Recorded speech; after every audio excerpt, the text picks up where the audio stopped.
How to make floating effect in Premiere Pro. Make sure to watch this video until the end so you don't make any mistakes. Now, in order for us to get this done, I'm just going to go ahead and show you that I have two clips in here. One is just a plain black video and another one is this basketball here.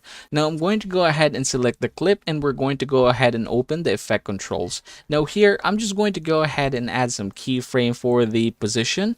You can also include the scale and the rotation, but that's up to you. And we're going to go ahead and focus on this one right here, and we're going to go ahead and hit shift, and then we're going to go ahead and move, say for example, about 4 keyframes or 20 keyframes, just like so. Now what I did is I just hit the shift button and then click the right arrow key. Now from here, we're going to go ahead and just do this one right here. We're going to add another keyframe, but this keyframe right now is going to be for the movement. So I'm going to do this one, say about 980, and there you go, 968. I'm going to do the same thing, click the shift, right arrow key 4 times, and there you go.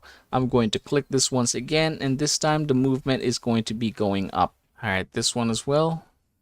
All right, and we're going to go and do that. Basically, the movement here is going to depend on you, but I'm just going to go ahead and follow some circular motion. There you go.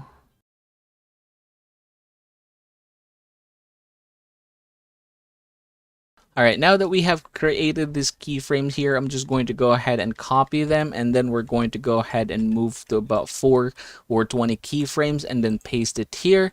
Still go there, and then we're going to go ahead and move once again. Alright, and just like so, we're just going to go ahead and repeat the same process. Now, in order to smoothen this, we're going to go ahead and select everything, right click, and then under temporal interpolation, we're going to choose Bezier.